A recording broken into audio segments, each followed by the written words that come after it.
시청자 여러분 안녕하십니까? YTN 뉴스타트 3부 이어갑니다. 비상계엄을 위해 민간인 비선까지 나서 군안에 사조직을 꾸리려 했다는 정황이 점점 짙어지고 있습니다. 이들이 계엄에 어느 정도 깊숙이 개입했는지, 누가 이들에게 지시를 내렸는지도 수사 대상입니다. 장하영 기자입니다.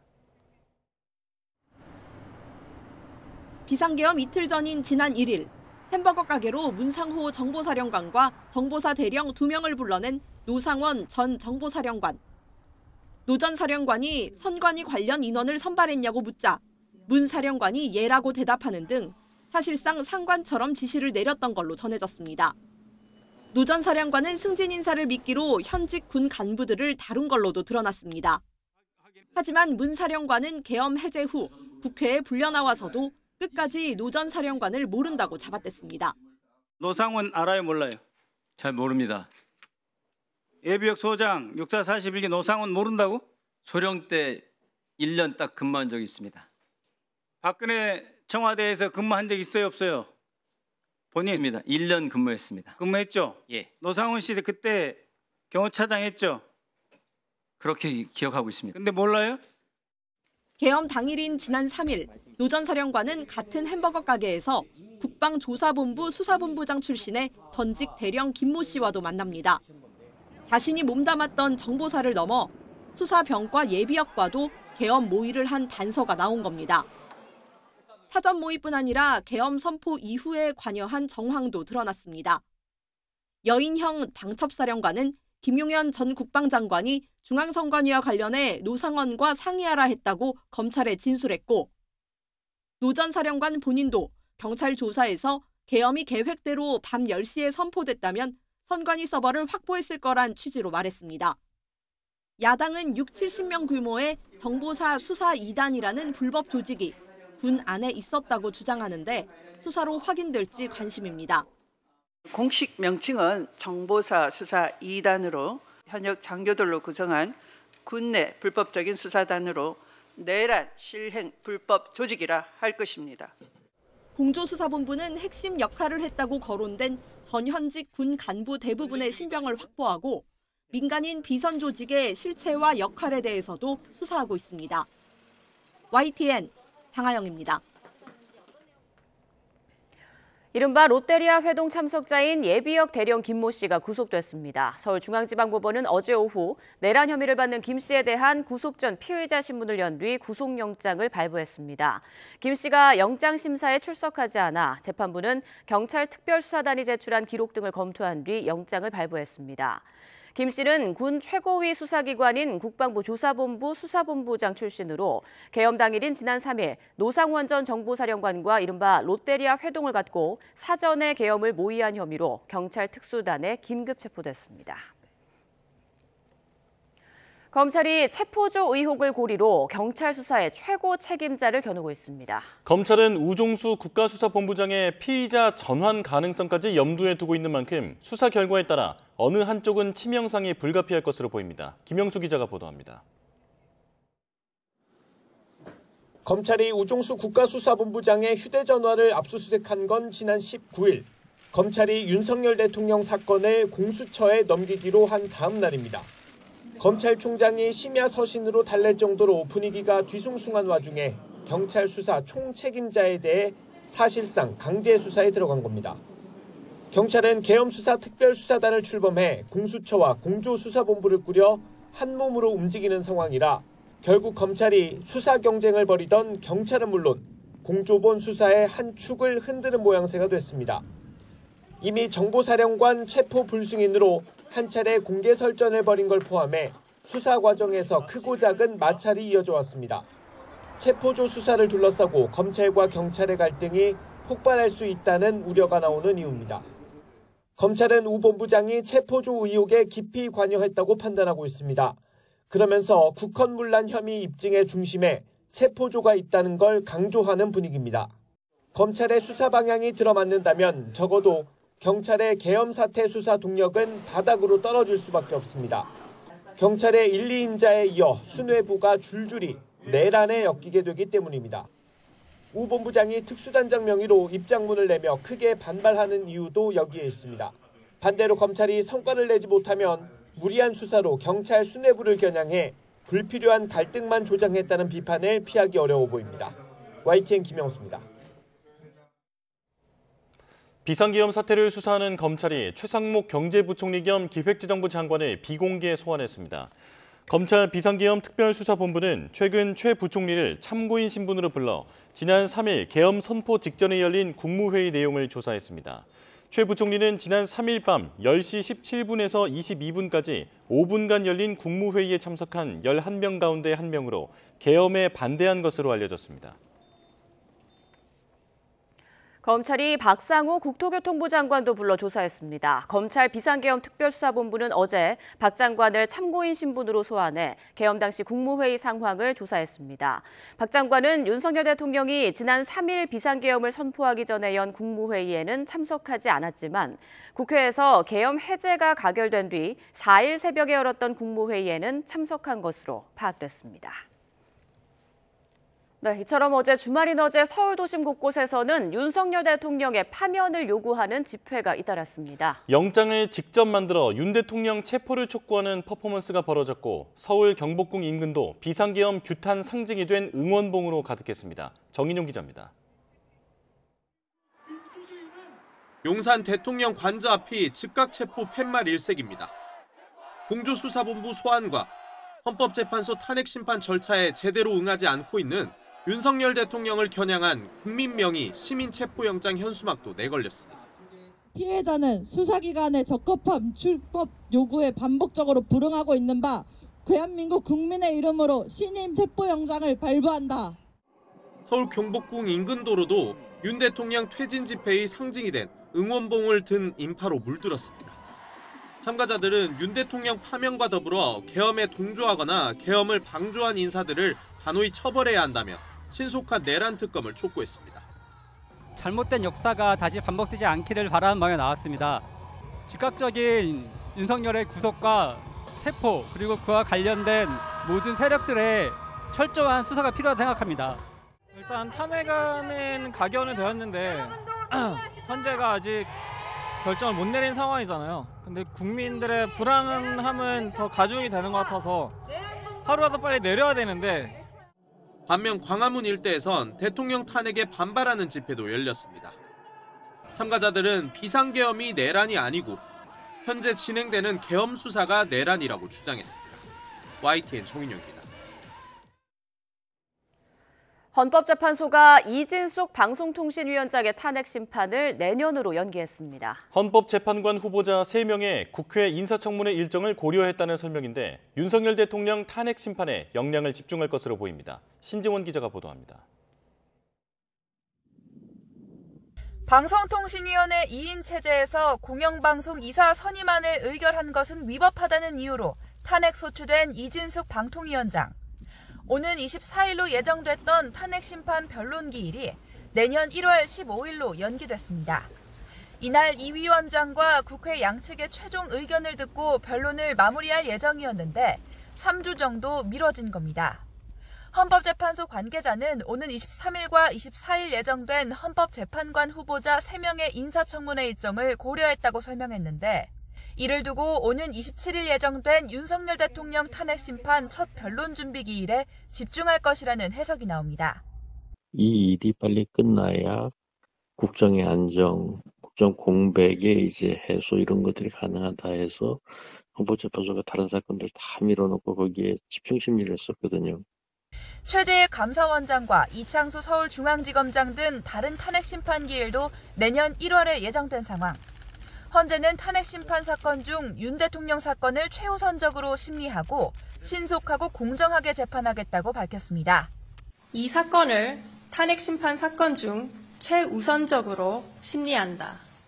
헌법재판관들은 주말에도 윤 대통령 탄핵 심판 서류를 검토하며 의견을 정리하고 있는 가운데 내일 탄핵 심판 관련 서류를 수령하지 않고 있는 윤 대통령에게 서류가 송달된 것으로 간주할지 밝힐 전망입니다. YTN 신지원입니다. 소환 조사에도 응하지 않고 탄핵 심판 관련 서류도 받지 않은 채 침묵을 지키고 있는 윤 대통령의 다음 카드에 관심이 쏠리고 있습니다. 일각에서는 윤 대통령이 직무정지 해제를 위한 가처분을 신청할 것이라는 전망도 나오는데 현실화 가능성은 크지 않다는 분석입니다. 차정윤 기자입니다.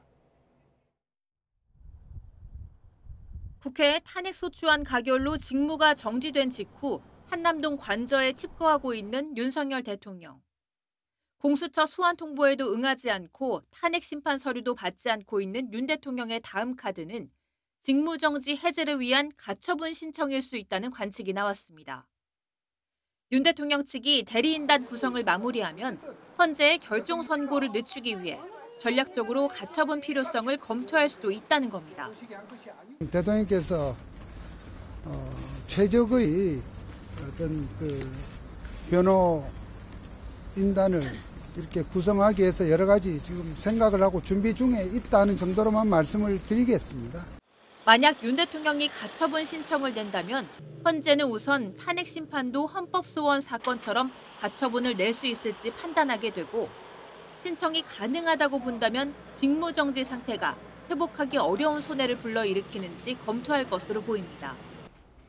헌재가 가처분을 받아들인다면 윤 대통령은 탄핵 심판 본안 결정이 선고될 때까지 임시로 직무를 수행할 수 있게 됩니다. 하지만 실제 신청 가능성은 크지 않다는 분석입니다. 이미 한덕수 권한대행 체제로 국정이 운영되는 상황에서 굳이 새로운 논란을 일으킬 실익이나 필요성이 낮고 야당의 거센 반발도 예상되기 때문입니다. 상대방 측에서 절차에 협조하지 않는 경우에 생기는 여러 가지 변수들, 이런 것들이 중요 어떤 과제라고 생각을 하고요. 헌법재판소에 어떤 적절한 지휘를 요청할 생각입니다. 앞서 탄핵 소추된 최재해 감사원장과 이창수 서울중앙지검장이 각각 직무정지 해제 가처분 신청을 헌재에 냈지만 인용 사례가 없어 이를 받아들일지도 미지수입니다. 전직 대통령 가운데 탄핵 소추된 노무현 박근혜 전 대통령의 경우에는 가처분 신청을 시도하지 않았습니다. YTN 차정은입니다. 더불어민주당은 윤석열 대통령이 공조수사본부의 출석 요구서 수령을 거부하고 있다며 즉각 체포하고 구속하라고 촉구했습니다. 윤종군 원내대변인은 서면 브리핑에서 공조본이 인편으로 보낸 1차 출석 요구서가 거부당하자 특급 우편과 전자공문으로 2차 출석 요구서를 보냈다며 이같이 밝혔습니다. 이어 헌법재판소의 탄핵 심판 접수 통지 서류도 수령 거부 중이라면서 비상계엄으로 대통령 자격이 없음을 증명하더니 이제 모든 형사 절차와 사법 체계를 무시하고 있다고 비판했습니다. 대통령 탄핵을 대하는 여당의 기류가 8년 전과는 확연하게 다르다는 분석이 나옵니다. 최근 국민의힘에선 이탈 의원을 향해 배신자라는 날선 반응까지 나오는데 어떤 이유 때문인지 임성재 기자가 정리했습니다. 지난 14일 윤 대통령 탄핵소추안 표결에선 여당 의원 108명 중 최소 12명이 탄핵 반대 당론에 따르지 않고 이탈한 것으로 보입니다. 총 투표수 300표 중 가 204표, 부 85표, 기권 3표, 무효 8표로서 가결되었음을 선포합니다. 탄핵안 가결 이후 여당 내에선 이탈 의원들을 향해 배신자를 뜻하는 날선 발언들이 쏟아졌습니다. 의원들 단체 대화방에서도 부역자를 당에서 덜어내자는 취지의 글이 오르기도 했습니다. 많은 분들이 그 뒤통수 맞았다는 그런 느낌을 굉장히 격앙됐었어요. 저는 그거는 다른 것 떠나서 인간적인 예의가 아니라고 봅니다. 탄핵 찬성파를 향한 비난 공세가 확산한 건데 이는 8년 전 박근혜 전 대통령 탄핵 정국 때와는 사뭇 다른 모습이란 평가가 나옵니다. 당시엔 김무성, 유승민, 남경필 등 중량감 있는 대선 후보들이 탄핵 찬성에 전면에 나섰다면 저 개인뿐만 아니라 비상치국 회의에서 탄핵 발의를 주도하게 되겠습니다. 이번엔 당 중진의 합류가 드물었을 뿐 아니라 대부분 초선 의원이나 비례대표가 탄핵 찬성파를 이뤘다는 지적입니다. 특히 계속 직무를 수행하겠다고 공언한 당대표가 탄핵 찬성 입장 등을 이유로 물러나게 된 건 탄핵 반발의 크기를 가늠케 한다는 분석도 나옵니다. 국민의힘 당대표직을 내려놓습니다. 최고위원들의 사퇴로 최고위가 붕괴되어 더 이상 당대표로서의 정상적인 임무 수행이 불가능해졌습니다. 이처럼 8년 전과 정반대 기류가 두드러지게 된 건 일종의 학습 효과와 함께 다음 총선까진 3년 넘게 남았다는 점도 영향을 미쳤다는 게 대체적인 의견입니다. 과거 탄핵에 적극적으로 나선 인사는 배신자란 꼬리표로 핵심 지지층에서 외면을 받은 만큼 이번엔 다른 길을 걸어야 한다는 취지로 보입니다. 한솥밥을 먹었던 국회의원으로서 기본적인 사실관계에 대한 진상규명을 하는 게 최소한의 의리다. 하지만 이 같은 기류가 일반 국민의 민심은 너무 외면한 것 아니냐는 우려가 당내에서도 적잖게 흘러나오고 있습니다.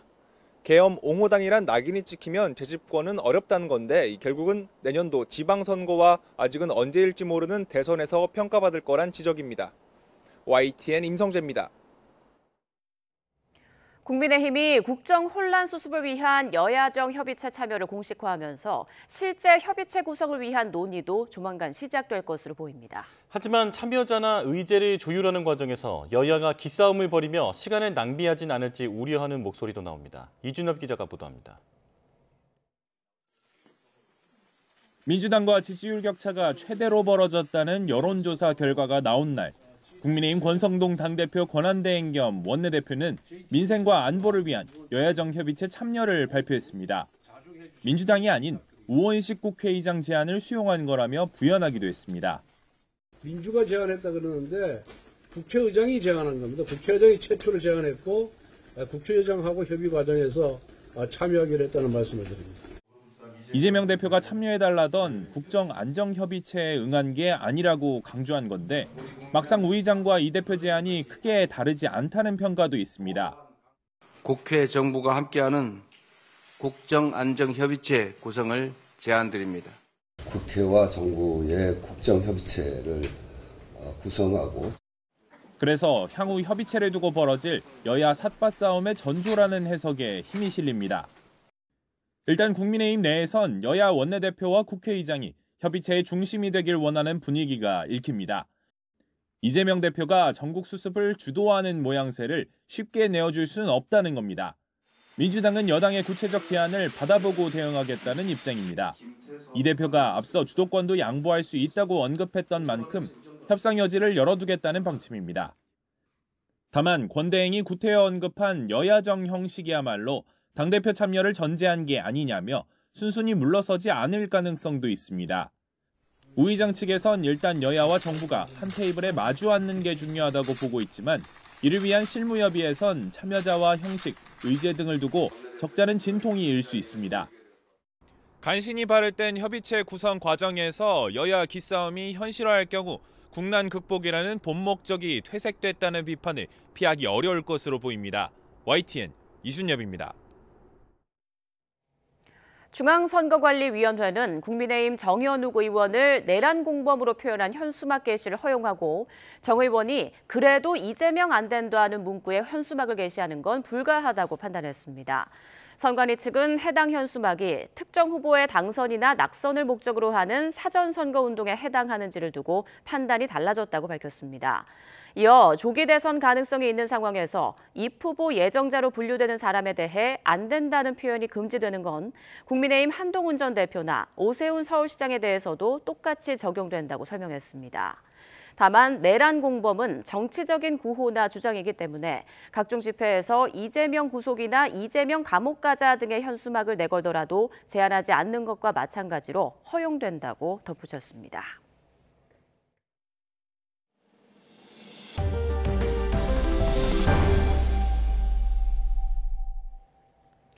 공천 개입 의혹을 받는 명태균 씨를 보석으로 풀어줄지 판단하는 법원 신문이 내일 열립니다. 명 씨 측은 이른바 황금폰으로 불리는 핵심 증거를 검찰에 제출했으니 구속 사유가 없어졌다는 입장인데 명 씨의 발언이 미치는 파장이 큰 만큼 법원의 판단이 주목됩니다. 차상은 기자입니다. 공천 개입 의혹을 밝힐 첫 재판과 보석 심리가 오는 23일로 임박한 가운데 명태균 씨 측은 불구속 상태에서 재판을 받기 위해 주력하고 있습니다. 재판부에 보석을 청구한 명 씨 측은 변호인 의견서를 통해 휴대폰 세대와 USB 메모리 1개를 제출해 증거인멸 우려가 사라졌다며 다리가 아픈 피고인이 외부 병원에서 정상적인 치료를 받기 위해서라도 보석이 필요하다고 강조했습니다. 검찰은 이른바 명 씨의 황금폰에 담긴 파일을 분석해 김건희 여사 등과의 통화 녹음 파일을 확보했습니다. 명 씨 측은 이 같은 상황을 통해 가장 중요한 구속 사유인 증거인멸 우려가 사라진 것이라는 주장을 펼치고 있습니다. 정치권도 명 씨의 보석 여부에 촉각을 곤두세우고 있습니다. 검찰 수사를 통해 드러나고 있는 공천 개입 의혹 외에도 명 씨의 입에서 전국에 영향을 미칠 말들이 더 나올 가능성이 있기 때문입니다. 홍준표 대구시장과는 명 씨를 통한 복당 신청 여부를 두고 변호인을 통해 설전을 벌이는 등 구속 상태에서도 파장이 적지 않습니다. 이런 가운데 명 씨의 첫 재판이 연기될 가능성도 있습니다. 명 씨와 함께 기소된 다른 피고인 2명 측에서 수사기록 사본 등을 받지 못했다는 이유로 공판 준비기일 연기 신청서를 재판부에 낸 거로 확인됐습니다. 법원이 받아들이면 오는 23일에는 명 씨의 보석 여부만 결정될 전망입니다. YTN 차상입니다. 80대 아버지가 흉기를 휘둘러 60대 아들을 숨지게 하는 사건이 발생해 경찰이 수사에 나섰습니다. 경기 양주경찰서는 80대 남성 A씨를 살인 혐의 현행범으로 체포해 조사하고 있습니다. A씨는 어제 저녁 6시 40분쯤 경기 양주시 고암동의 아파트에서 60대 아들을 흉기로 숨지게 한 혐의를 받습니다. A씨는 최근 사업상 문제로 아들과 함께 살게 됐고 말다툼 과정에서 범행을 저지른 것으로 조사됐습니다. 어젯밤 9시쯤 서울 중곡동 1층짜리 단독주택에서 불이 나 1시간 반 만에 꺼졌습니다. 이 불로 90대 여성이 숨지고 2명이 대피했습니다. 오늘 새벽 0시 50분쯤 충남 천안시 동남구 광덕면에 있는 타이어 판매점 보관창고에서도 불이 났습니다. 불은 1시간 30분 만에 완전히 꺼졌고 다친 사람은 없었습니다. 어제 저녁 9시쯤 경기 의정부시 가능동에서 60대가 몰던 SUV가 오르막길에서 가드레일을 들이받는 사고가 났습니다. 이 사고로 동승자 2명 가운데 1명이 다쳤고 차량 일부가 파손됐습니다. 경찰과 소방당국은 음주 사고는 아닌 것으로 보고 정확한 원인을 조사하고 있습니다. 의정 갈등으로 비어버린 전공의들의 자리를 채우기 위해 전국 병원들이 내년도 레지던트 모집에 나섰지만 극소수만 선발된 것으로 나타났습니다. 더구나 필수과 가운데 하나인 산부인과는 전국에서 단 1명만 선발된 것으로 파악됐습니다. 김주영 기자가 보도합니다. 의대 증원에 반대하며 사직했던 전공의들은 대부분 병원으로 돌아오지 않고 있습니다. 전국 수련병원의 전공의 출근율은 여전히 8%대를 넘지 못하고 있습니다. 젊은 의사들의 요구는 변함없습니다. 학생들도 내년에 학교로 돌아가지 않겠다고 합니다. 저도 이 상태로는 돌아갈 생각이 없습니다.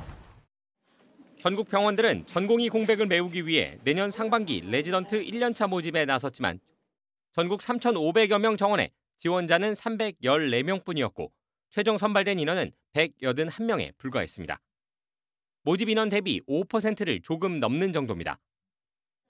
이 가운데 수도권 수련병원 전공의가 59%였고 비수도권이 40%를 조금 넘었습니다. 가장 큰 문제는 의정 갈등 이전부터 인력난에 시달렸던 필수과들입니다. 산부인과는 188명을 모집하는데 선발 인원은 전국에서 1명뿐입니다.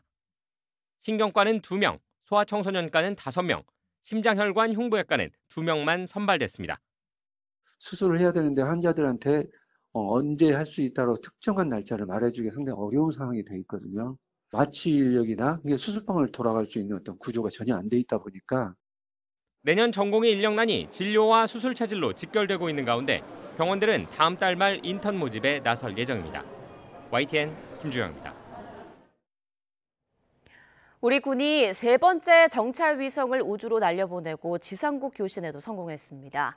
이미 가동에 들어간 위성 2기와 함께 여러 궤도에서 동시에 가동하는 이른바 군집 운용을 위한 첫발을 떼면서 북한의 동향을 살피는 눈은 더욱 촘촘해질 전망입니다. 박희재 기자입니다. 5, 4, 3, 2, 기다란 로켓 아래 엔진이 점화되고 발사체가 불꽃과 연기를 내뿜으며 우주로 날아갑니다. 우리 군 정찰 위성 3호기가 미 캘리포니아 우주군 기지에서 발사체 펠컨 9에 실려 발사되는 모습입니다. 우리 시간으로 밤 8시 34분에 발사된 이번 정찰 위성은 모두 3차례에 걸친 엔진 분사로 힘을 받으며 51분 만에 계획했던 우주 궤도 진입을 성공했습니다. 국내 지상국과 교신에 성공하여 위성 상태가 양호함을 확인하였습니다. 우리 군 정찰 위성 체계는 전파를 이용한 영상 레이더 SAR 위성과 전자광학 적외선 센서 EO-IR 위성을 함께 운용합니다. 위성 명칭을 따 SAR-EO 사업이라고도 부릅니다. 여러 궤도에서 동시에 가동하는 군집 운용을 하면 기상 영향을 최소화하고 목표물 특성에 더 적합한 방식을 찾아 들여다볼 수 있습니다. 작년 12월 첫 정찰 위성에 이어 지난 4월에 두 번째, 그리고 이번 세 번째로 위성 분리에 성공하면서 우리 군은 군집 운용을 위한 첫 발을 뗐습니다. 내년에 추가로 띄울 2기를 비롯해 영상 레이더 위성 4기, 전자광학 적외선 위성 1기로 감시 역량은 더 강화될 전망입니다. 앞으로 군 정찰 위성 4, 5호기 및 초소형 위성 체계가 발사되면 북한에 대해 1일 수십 회 감시가 가능하여 3호기 정찰 위성은 앞으로 태양 전지판을 여는 과정을 비롯해 초기 운영 계획을 보름 동안 거친 뒤 평가를 거쳐 전력화될 계획입니다. YTN 박희재입니다. 인천시 강화군이 북한의 대남 확성기 소음으로 불편을 겪는 피해 주택에 방음창 설치 공사를 시작했습니다. 강화군은 어제 소음 피해가 큰 송해면 당산리 마을 주택 2곳에 방음창 설치를 마쳤고 나머지 주택도 차례로 작업을 진행할 계획입니다. 처음으로 설치된 곳은 지어진 지 40년이 넘은 노후주택과 북한의 소음 발생지와 정면으로 위치한 가구입니다. 북한 평안북도 철산군 동창리 서해 위성발사장의 위성조립 건물이 완공에 가까워진 모습으로 포착됐다는 외신 보도가 나왔습니다. 미국의 소리방송 VOA는 지난 19일자 위성사진을 분석한 결과 동창리 발사장의 기존 발사 패드에서 약 1km 떨어진 수평 조립동 건물이 철제 지붕으로 완전히 덮인 것으로 확인됐다고 전했습니다. VOA는 지붕이 모두 올라가 외부 공사는 거의 마무리된 것으로 보이고 내부 정비를 마치면 조만간 조립동 건물이 실제로 가동될 가능성이 큰 것으로 분석했습니다. 수평 조립동은 로켓과 위성을 발사 패드에 수직으로 세우기 전에 수평 상태에서 최종 점검을 진행하기 위해 설계된 시설입니다. 정용진 신세계그룹 회장이 도널드 트럼프 미국 대통령 당선인과 만나 여러 주제에 관한 대화를 나눴다고 밝혔습니다. 정 회장은 언론 인터뷰에서 트럼프 당선인을 만나 함께 식사를 했고 여러 주제에 관해 대화를 10분에서 15분 정도 나눴다고 말했습니다. 다만 정 회장은 트럼프 당선인과의 대화 내용은 공개할 수 없다고 밝혔습니다. 정 회장은 지난 16일부터 21일까지 트럼프의 자택인 미 플로리다주 팜비치의 마러라고 리조트에 머물러 왔습니다. 마러라고 체류는 트럼프 당선인의 장남인 트럼프 주니어의 초청으로 이루어졌으며 정 회장은 아울러 트럼프 주니어의 소개로 많은 인사를 만났다고 전했습니다. 패션의 계절 가을은 짧아지고 겨울이 길어지면서 의류 업체들도 매출 감소로 어려움을 호소하고 있는데요. 저렴한 가격을 무기로 삼은 스파 브랜드가 꼭 필요한 물건만 사는 이른바 요노족들의 호응을 얻으면서 불황 탈출의 타겟책으로 떠오르고 있습니다. 오동건 기자가 취재했습니다. 매장을 가득 채운 두꺼운 겨울옷들. 사계절이란 단어가 무색할 만큼 봄과 가을은 순식간에 지나가고 여름과 겨울은 길어지면서 우리 업계도 적응에 애를 먹고 있습니다. 짧아진 가을 탓에 대형 의류 회사의 3분기 매출은 지난해보다 많게는 7%까지 떨어졌습니다. 계절이 빨라진 탓도 있지만 소비자들이 의류 지출에 지갑을 닫은 이유도 있습니다. 통계청에 따르면 지난 3분기 가구당 월 평균 지출에서 의류와 신발에 지출한 비중이 3.9%로 역대 최소 수치였습니다. 우리 업계는 타겟책으로 요노족에 주목하고 있습니다. 요노족은 필요한 제품 하나만 있으면 된다는 의미로 합리적인 소비를 추구합니다. 특히 옷을 살 때는 여러 스타일에 맞춰 입을 수 있는 단순한 제품을 선호하는데 그 로고 같은 게 없을 때 이제 오는 장점들? 기본 베이직을 주로 찾고 있거든요. 요즘은 목티 같은 것들 어디든 다 받쳐 입을 수 있어서. 이런 흐름이 SPA 제품과 맞아떨어지며 올해 10월까지 브랜드 매출이 모두 크게 뛰었습니다. 합리적인 가격과 좋은 품질을 가진 의류를 찾는 수요가 늘고 있고요. 그러면서 자연스럽게 별도의 브랜드가 없고 로고가 없는 SPA 브랜드에 대한 관심이 높아지는 것 같습니다. 월급만 빼고 다 오르는 고물가 시대, 먼저 허리띠를 졸라매며 옷부터 안 사는 소비자들이 단순하고 저렴한 의류로 눈길을 돌리고 있습니다. YTN 오동건입니다. 전세 사기 예방책의 하나로 공인중개사가 계약 과정에서 해당 부동산에 대한 주요 정보를 확인해서 임차인에게 알려주는 의무가 법제화됐는데요. 그런데 정작 임대인이 협조하지 않을 경우 공인중개사가 내용을 파악할 방법이 없어 사실상 임대인의 입만 쳐다봐야 하는 현실이라고 합니다. 김기봉 기자의 보도입니다. 피해 당사자뿐 아니라 사회에 연쇄적인 상처를 남기는 전세 사기. 보증금 회수를 어렵게 하는 위험 요소를 공인중개사가 미리 확인해 임차 의뢰인에게 알리는 의무가 지난해 4월 생겼고 올해 7월부터는 서류로도 남기게 했습니다. 하지만 현실에서는 10건 중 8건 정도가 제대로 이행되지 않고 있습니다. 임대인이 공개에 동의하지 않으면 강제할 수단이 없어 해당 건물에 다른 세입자가 얼마나 들어와 있는지, 그들의 확정일자 부여 현황은 어떻게 돼 있는지, 집주인의 세금 체납 상황은 어떤지 아무것도 알 수가 없습니다. 임대인들은 그냥 과거부터 해오던 간섭이 있으니까 귀찮다, 딴 손님 데리고 와라 이래버리니까 그게 나중에 작은 문제라도 터졌을 때 따라오는 책임감이 막대한데, 그런 거 하나 이제 잘못해가지고 우리가 실수하느니 그냥 우리도 좀 꼼꼼하게 하고 싶은 실정인데 현실적으로 그게 안 되니까. 임대인 허락 없이 볼 수 있는 등기부 등본이 있지만 금융권 대출 현황만 알 수 있을 뿐 채권 선순위가 되는 다른 세입자들의 현황은 전혀 알 수 없습니다. 계약이 체결된 뒤에야 세입자가 확인할 수 있는데 이미 돈 거래가 이루어진 상태라 사후 약방문이라는 평가입니다. 그러니까 지금 상황에서는 그 내용에 협조하지 않는 임대인과는 계약 체결을 하지 않는 수밖에 없는데, 중개사들의 그 수익과 직결이 되기 때문에 쉽게 현실적으로는 그렇게 할 수가 없습니다. 따라서 법적 제도적인 개선 방안이 필요합니다. 일각에서는 전세 사기 피해를 막기 위한 노력의 하나로 부동산 공인중개사들이 짚어야 할 체크리스트를 법제화하는 움직임도 진행되고 있는데, 전세 사기 예방을 위해 꼭 필요한 정보를 손쉽게 얻을 수 있는 최소한의 권리를 부여하는 제도적 뒷받침이 시급해 보입니다. YTN 김기봉입니다. 절기 동지인 어제 오전까지 많은 눈이 내린 뒤 찬 공기가 남하하면서 중부 일부에 한파특보가 내려졌습니다. 눈은 대부분 그쳤지만 오늘 아침 중부는 영하 10도 안팎의 강추위가 기승을 부리겠습니다. 김민경 기자입니다.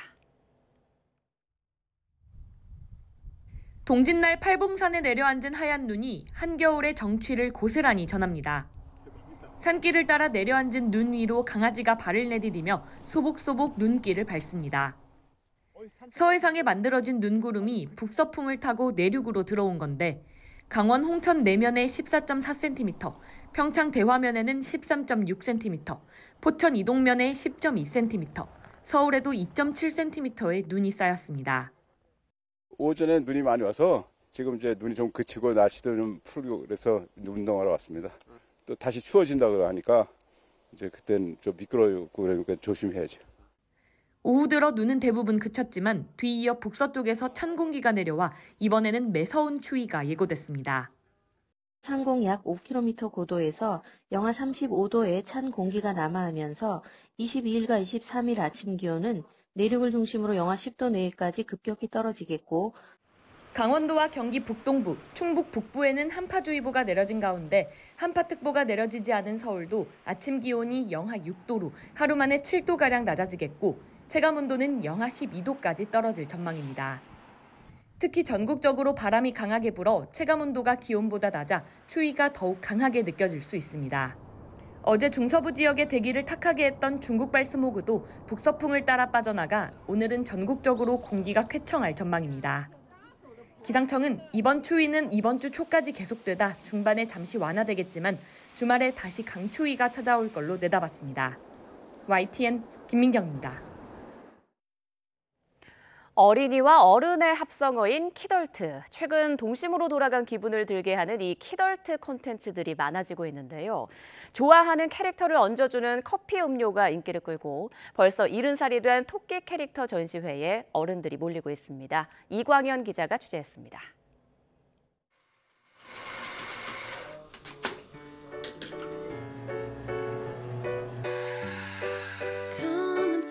갓 내린 커피 위에 달콤한 초콜릿과 생크림을 올린 올라프 라떼부터 크리스마스 감성을 한껏 살린 음료까지 영화나 만화에 나오는 친근한 캐릭터들을 음료로 재현해주는 카페입니다. 저는 산리오의 마이 멜로디 캐릭터를 좋아하는데요. 일단 제가 분홍색을 좋아해서 귀여움 테라피가 있어요. 그래서 저도 와서 귀여움을 테라피 받고 그리고 그것도 사기도 하니까 같은 윈윈 관계라고 생각을 해가지고. 신기한 캐릭터 메뉴는 물론 희귀한 중고품도 구할 수 있어 한방눈이 내린 대낮에도 붐빌 정도입니다. 3년 전 바리스타로 취업한 매니저도 캐릭터를 얹은 커피를 만들면서 없던 취미가 생겼습니다. 근데 인형 옷 입히는 게 되게 중요한 일이고 좀 이렇게 진열하는 것도 어떻게 둬야 얘가 더 예뻐 보일까를 생각하면서 하는 거라서 되게 재밌고 힐링이 돼요. 사실 처음에 왔을 땐 소품 같은 거에 관심이 전혀 없었는데 하다 보니까 스며들게 돼서. 넉 달간 20만 명이 몰린 헬로키티 전시에 이어 70년 동안 사랑받고 있는 캐릭터 미피도 동심을 추억하는 어른들을 끌어모으고 있습니다. 입구부터 우체통이 열리는 이번 전시는 단순히 보는 것을 넘어 다양한 체험도 가능합니다. 저는 어른들에게도 마음에 모두 아이 하나씩은 품고 있다고 생각하거든요. 저는 이 전시장에서 2030 어른들도 동심으로 돌아가서 좀 유치하지만 동심을 찾고 잘 뛰어놀았으면 좋겠다. 그런 전시장을 구현하고 싶다라는 마음으로 기획을 하게 됐고, 실제로 전시회표를 예매한 사람 대부분이 20, 30대로 10명 중 8명은 여성입니다. 유년기에 작은 그림책으로 보았던 토끼 캐릭터를 다시 만나 어른이 된 나를 잠시 있습니다. 이거는 미피 가방이고요. 여기 달려있는 거는 미피 키링이에요. 아기 때부터 많이 봐왔고 뭔가 그 동심 때문에 좋아하는 것도 있고 이제 캐릭터도 엄청 귀엽게 생겼잖아요. 이제 엄마는 다 컸는데 왜 이런 거 좋아하냐 하는데 친구들은. 2014년 5천억 원에 불과했던 키덜트 시장은 7년 만에 3배 넘게 성장했고 밖으로 드러내지 않는 마니아적 성향이 강했던 키덜트 문화는 이제 트렌드로 자리 잡고 있습니다. 요새 젊은 분들 긁는다 이런 표현 많이 쓰시더라고요. 계속 긁히는 사회이고 또 갈등이 아주 심각해진 사회입니다. 작고 귀엽고 순수하고 완성도 떨어지는 것들, 이런 것들에 대한 선호가 커진다 하는 것입니다. 어른의 마음을 사로잡은 키덜트 감성, 온라인 문화가 확산하고 추억을 회상하는 사회현상이 결합하면서 캐릭터 문화 소비를 주도하고 있습니다. YTN 이광현입니다. 미 의회가 임시 예산안을 처리하고 조 바이든 대통령이 서명을 마치면서 미국 정부가 트럼프 당선인의 부채 한도 폐지 요구로 고조됐던 셧다운, 즉 일시적 업무 정지 위기를 모면했습니다. 조 바이든 대통령은 미 의회가 통과시킨 예산안의 서명에 이를 법제화했으며 백악관은 연방 각 기관은 셧다운 없이 정상적인 운영을 계속할 수 있다고 밝혔습니다. 조 바이든 미국 대통령의 퇴임을 한 달 앞두고 미 행정부가 추진해오던 대규모 학자금 대출 탕감 방안 2건이 공식 철회됐다고 미국 주요 언론 매체들이 현지 시간 20일 전했습니다. 이에 따라 약 3,800만 명이 빚을 탕감받을 수 있는 기회가 사라졌습니다. 미국 정치 전문 매체 폴리티코에 따르면 미국 교육부는 공고를 내고 각각 지난 4월과 10월에 냈던 입법 예고안 2건의 철회 방침을 밝혔습니다. 지난 16일 미국 위스콘신주 학교에서 교사와 학생을 총으로 쏴 숨지게 한 뒤 스스로 목숨을 끊은 15살 소녀 나탈리 럼나우가 불우한 가정사를 가졌던 것으로 확인됐습니다. 미국 NBC 뉴스는 럼나우의 부모가 2011년 결혼했다가 럼나우가 태어난 뒤 2014년 이혼했고 2017년에 재결합했지만 2020년 또다시 결별했다는 법원 문서 내용을 공개했습니다. 부모가 이혼과 재결합, 두 번째 이혼, 양육권 분쟁을 거치는 과정에서 럼나우는 부친과 모친 집으로 오가야 했고 심리치료사의 도움을 받아야 했다고 NBC 뉴스는 전했습니다. 독일 크리스마스 시장에서 발생한 차량 돌진 테러 용의자는 이슬람을 혐오하는 사우디아라비아 출신의 의사라고 당국이 밝혔습니다. 9살 어린이를 포함해 5명이 숨지고 200여 명의 사상자가 발생한 침통한 현장에는 애도의 발길이 이어지고 있습니다. 박영진 기자입니다. 첫 신고 전화가 접수된 건 저녁 7시 2분. 이로부터 3분 뒤 인파가 몰린 크리스마스 시장을 끔찍한 참사 현장으로 만든 용의자는 경찰에 붙잡혔습니다. 경찰은 용의자가 구급차를 위한 비상통로로 차량을 시장 쪽으로 이동한 뒤 속도를 높여 군중 속으로 돌진했다고 밝혔습니다. 용의자는 독일에서 20여 년 동안 살아온 50살의 사우디 출신 정신과 의사로 독일의 사우디 난민에 대한 처우에 불만을 가져온 것으로 파악됐습니다. Mit dem Umgang mit saudi-arabischen Flüchtlingen in Deutschland gewesen sein könnte. Aber was da jetzt tiefer hinter sitzt, ist Gegenstand der Ermittlungen. 이슬람을 혐오하고 극우 정당을 지지하는 성향도 확인되고 있습니다. SNS에는 소총 사진과 함께 독일이 사우디 출신 망명자들의 삶을 파괴한다, 유럽을 이슬람화한다라고 적기도 했습니다. Wir können zum jetzigen Zeitpunkt nur gesichert sagen, dass der Täter offensichtlich islamophob war. Das können wir schon bestätigen. Alles andere obliegt den weiteren Ermittlungen. Da müssen wir jetzt abwarten.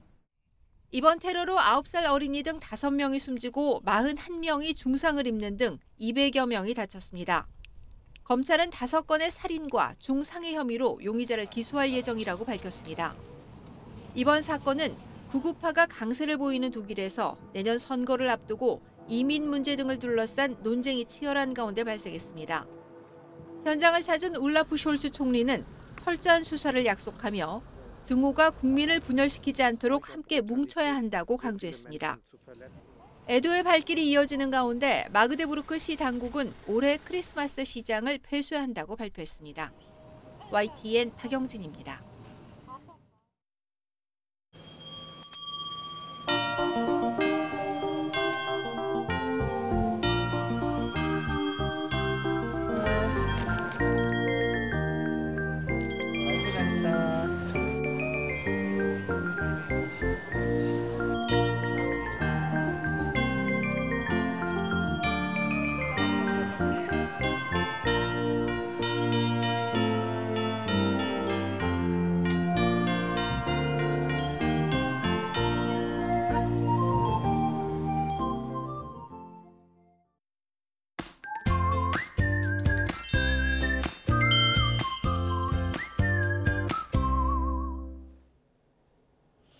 북서쪽에서 강한 한기가 밀려오고 있습니다. 하루 사이 기온이 큰 폭으로 떨어지면서 중부 곳곳에 한파주의보가 내려졌는데요.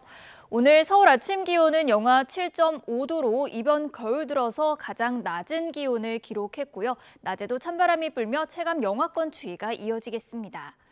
오늘은 전국적으로 맑은 하늘이 함께하겠지만 제주도는 낮까지 비나 눈이 이어지겠고요. 대설 경보가 발효 중인 울릉도와 독도에는 5에서 많게는 20cm의 눈이 내려 쌓이겠습니다. 한편 동해안 지역은 대기가 메말라가고 있는데요. 바람도 강하게 부는 만큼 불씨 관리도 철저히 해주셔야겠습니다. 낮에도 찬바람이 불며 체감온도를 낮추겠습니다. 오늘 서울 낮 기온은 2도, 대전과 광주는 4도, 대구는 6도, 부산은 7도를 보이겠습니다. 남은 한 주간 대체로 맑겠지만 예년보다 추운 날씨가 이어질 전망입니다. 날씨 정보였습니다. 뉴스타트 3부 마칩니다. 시청해주신 여러분 고맙습니다.